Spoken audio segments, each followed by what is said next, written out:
Fala pessoal, mais um episódio do Revise Comigo aqui da Capriata Educação. Vou trazer algumas questões para vocês que já caíram aí em provas de certificações, então já pega aí o seu papel, já pega a caneta, prepare-se para anotar que pode ser que esteja caindo aí na sua também. Se você não me conhece, sou o professor William Capriata, professor de certificações financeiras e concursos bancários. Todos os links estão aí na descrição do vídeo.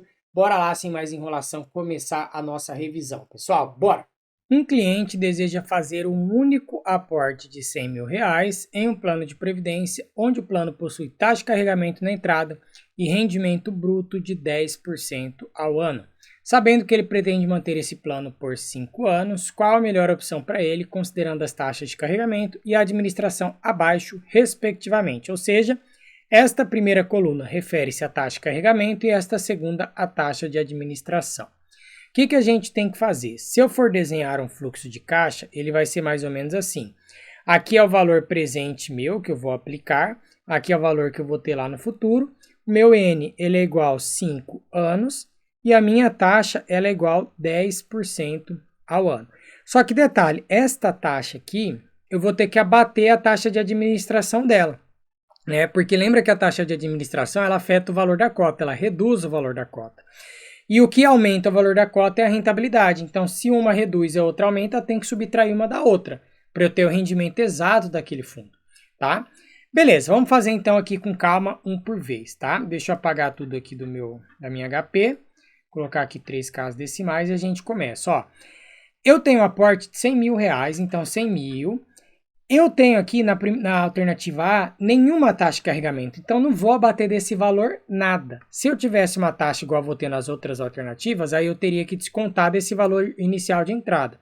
Então só vou clicar 100 mil CHSPV, valor que eu apliquei.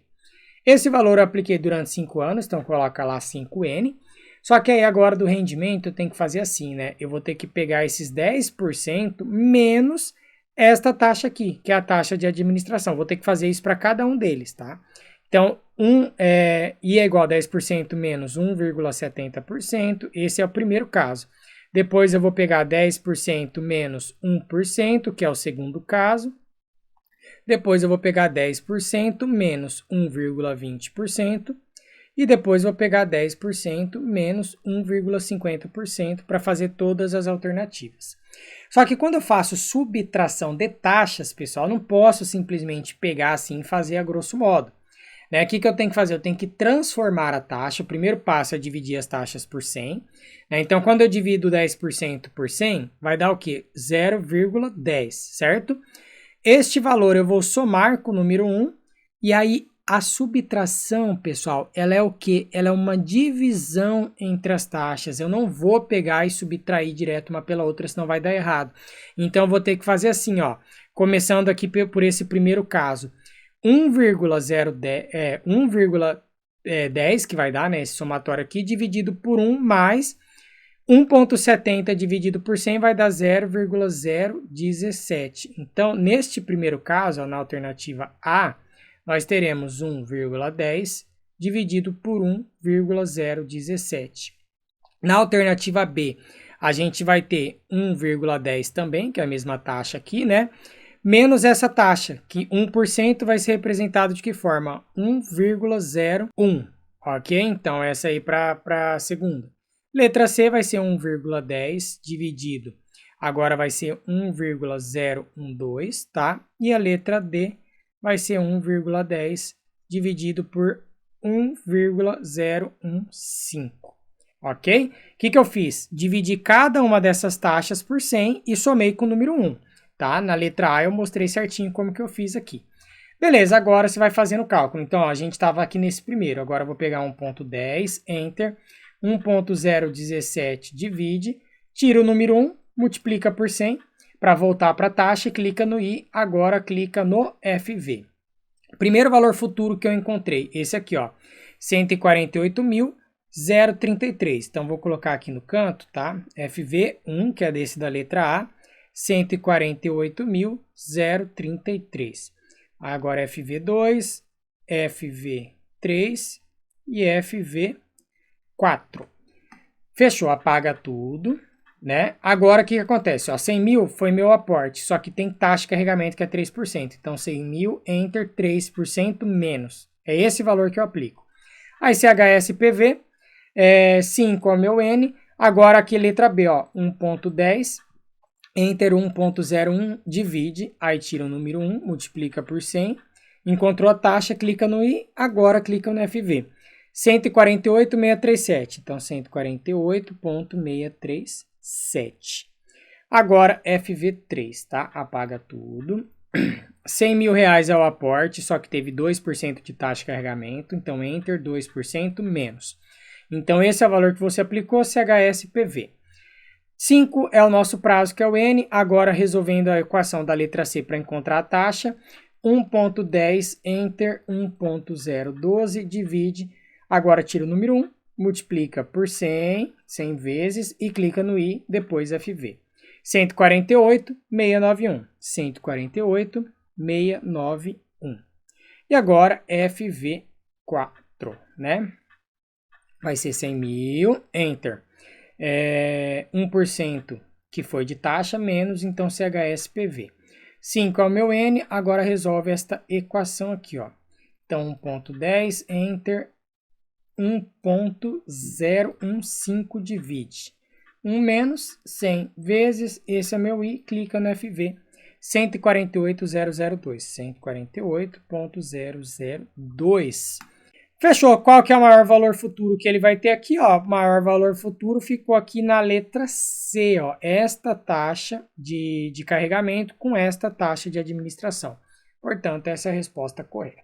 Considere a condição de mercado abaixo. Dólar forward, que é o dólar futuro, 3,23. Dólar spot, que é o dólar à vista, 3,13. E a taxa livre de risco como sendo 8%. Indique qual será o valor do cupom cambial para um vencimento de 63 dias úteis, base 252, e 108 dias corridos, base 360. A fórmula do cupom cambial é essa daqui, tá, pessoal? Então tem que anotar essa fórmula. Eu deixei ela aí na tela justamente para você fazer a anotação. Obviamente que ela não vai estar assim na questão para você, né?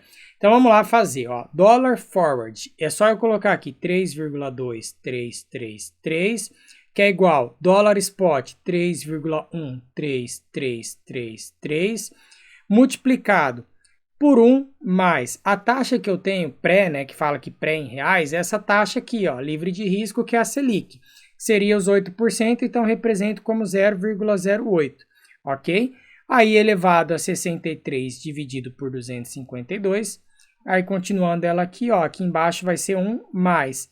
Esse cupom cambial vou representar aqui com a letra X, tá, pessoal? Para facilitar, multiplicado por 108 dividido por 360. Ok, agora a gente começa a efetuar os cálculos, tá? O primeiro cálculo que eu vou fazer é essa divisão aqui. Vou dividir esse 108 por 360, tá? Então, 108, enter, 360, divide. Vai dar 0,30. Então, aqui embaixo no nosso denominador vai ficar assim, ó, 1 mais 0,30x, ok? Agora vou fazer o numerador aqui na HP. Então, deixa eu apagar tudo aqui. 1 mais 0,08 dá 1,08. Enter. A taxa aqui, ó, 63, enter, 252, divide, aí clica para elevar. Ok? Então, esse numerador deu 1,019. Já vou multiplicar aqui com esse 3,13. Então, já vou clicar aqui 3,13333 vezes. Então, vai dar 394. Eu vou colocar 4 casas decimais aqui. 31942. 3,1942. Isso é igual a 3,2333. Ok, agora eu vou passar esse que está dividindo lá para o outro lado, né? Então, ele vai ficar assim, ó, 3,2333 multiplicado por 1 mais 0,30x, que é igual a 3,1942. Aí faz a distributiva, né? Então, multiplica esse por esse, depois esse por esse. Esse valor multiplicado por 1 é ele mesmo, então 3,2333, mais, agora vamos multiplicar ali por 0,30, né? Então, apagar tudo aqui. 3,2333, enter, 0,30 vezes. Vai dar 0,9699. 0,9699x, que é igual a 3,1942. Agora passa este daqui lá para o outro lado, subtraindo, tá? Então deixa eu apagar tudo aqui. Vai ficar 3,1942, enter, subtraído por esse, 3,2333, menos. Agora eu vou passar esse 0,9699 dividindo. Então, 0,9699 divide. Cheguei no valor aqui, correto? Este valor que eu encontrei, eu tenho que multiplicar ele por 100 para ele passar para porcentagem, né? Porque aqui a resposta está em porcentagem, ó, tudo em porcentagem. E eu tinha dividido por 100 essa taxa aqui, né? Na hora que eu coloquei ela bem aqui. Então agora eu vou apertar 100 vezes. Ó, cheguei no valor aqui bem aproximado, colocar 3 casas decimais aqui, ó. 4,034 negativo, portanto, esta é a resposta correta. Ok? Então, uma questão um pouquinho mais complexa, porque a pessoa ia ter que saber essa fórmula, né, ter decorado ela mesma e ter efetuado todos esses cálculos aí. Mas está aí o resultado. A balança de pagamentos de um país apresenta, em um determinado período de tempo, um déficit em transações correntes e um superávit nos ativos de reserva. Supondo que o saldo de erros e omissões seja zero, aí ele faz a pergunta, tá? Pode ignorar a HPI na tela, tá? A gente nem vai utilizar ela. Como que funcionam as balanças, pessoal? Olha só, vamos fazer com calma. Balança comercial, né, a primeira de todas, nada mais é do que exportação menos importação. Depois tem a balança de transação corrente, que entra a balança comercial mais a balança de rendas e serviços mais transferências de contas unilaterais. Depois tem a maior balança de todas, que é a balança de pagamentos, que é igual a esta balança de transação corrente mais movimento de capitais autônomos mais movimentos de capital compensatórios. Muitas vezes você pode escrever da seguinte forma, tá? No lugar do movimento de capitais autônomos, você pode colocar conta capital mais conta financeira, é a mesma coisa. Então, poderia escrever assim, ó, BP é igual a transações correntes mais conta capital e conta financeira. Então, mais conta financeira e mais ainda que movimento de capitais compensatórios. Esses capitais compensatórios é aquele que vai usar para financiar o saldo da balança de pagamentos. Só que aqui na fórmula, a gente nunca coloca os erros e omissões, só que ele existe. Tá? Então, se eu quiser colocar aqui, né, mais, né, continuar e escrever aqui erros e omissões, eu posso, tá bom? Esse erros e omissões ele tem também aqui na nossa fórmula da balança de pagamentos. Ok, o que eu estou querendo dizer aqui, pessoal? Aqui está falando na questão que a balança de transações correntes ela é negativa, deficitária.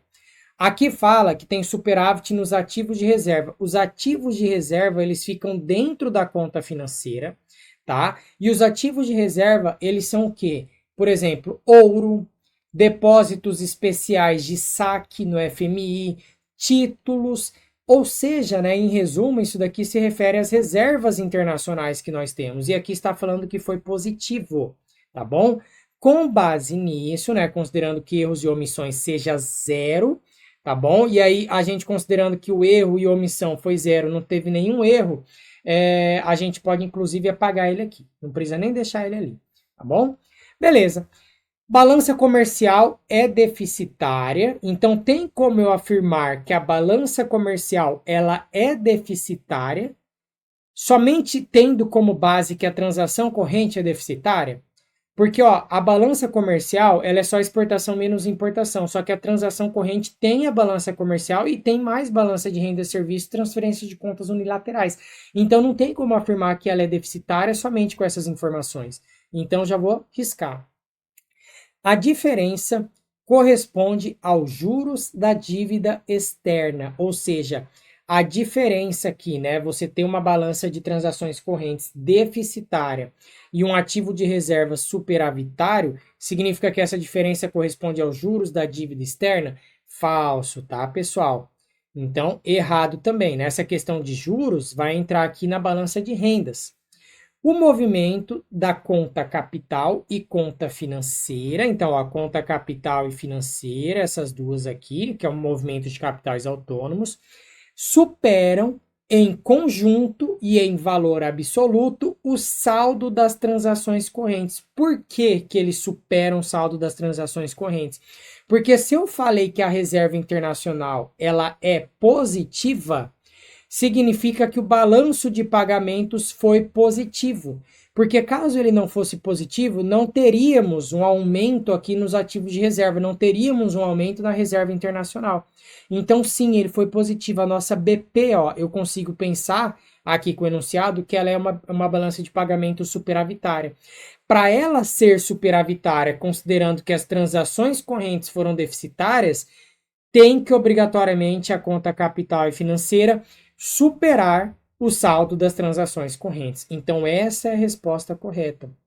A letra D fala: o déficit em transações correntes deriva das remessas de lucros e juros de empréstimos externos ao exterior pelas multinacionais. Pessoal, tem como afirmar isso? Que o déficit de transação corrente deriva de remessa de lucros e juros? Não tem como, porque o déficit da transação corrente ele poderia ser derivado, por exemplo, de uma balança comercial deficitária.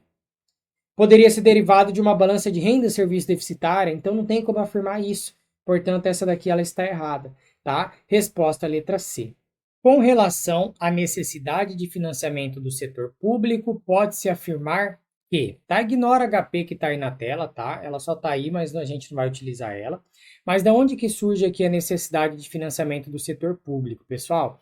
Quando vocês pegam aqui as receitas que nós chamamos de receitas primárias, tá? Menos as despesas também primárias, nós chegamos no que a gente chama de ou superávit, né? Então, superávit ou déficit primário. Chegamos aqui nesse resultado. Deste resultado de superávit ou déficit primário, se eu subtrair daqui os juros sobre a dívida, aí eu vou chegar no que a gente chama de superávit ou déficit nominal, que também recebe o nome de necessidade de financiamento do setor público. Então é só eu descontar os juros aqui desse superávit ou déficit primário. Então, pode-se afirmar que as letras financeiras do Tesouro referem-se a títulos emitidos para, entre outros, o refinanciamento da própria dívida, tá? Quem exerce essa função de refinanciar a própria dívida é a letra do Tesouro Nacional. Então, já está errado aqui, também não faz relação aqui com o NFSP. Resultado nominal é obtido pela diferença entre receita e gastos públicos, né? Gastos públicos, incluindo-se os juros da dívida pública interna. Pessoal, ó, receita menos gastos inclui os juros, né? Menos juros. Você chega no resultado nominal, foi o que eu acabei de falar para vocês. Letra C. A dívida pública mobiliária federal interna é o estoque de títulos emitidos pelo Tesouro, tanto em moeda nacional como estrangeira. Não. Se é estrangeira, é dívida pública mobiliária federal externa. Tá? Aqui está falando interna. Resultado primário é o resultado obtido antes do pagamento dos juros da dívida interna e externa. Tá? Só está errado por conta dessa palavra externa. O resultado primário é o resultado obtido antes do pagamento dos juros da dívida interna. Tá bom? Então essa foi a nossa revisão de hoje, pessoal. Semana que vem tem mais, tá? Toda semana estou publicando aí os vídeos com algumas questõezinhas que podem estar aparecendo aí na sua prova. Lembrando, os preparatórios completos estão todos aqui, ó, na descrição desse vídeo. Tchau, tchau e sucesso para cada um de vocês.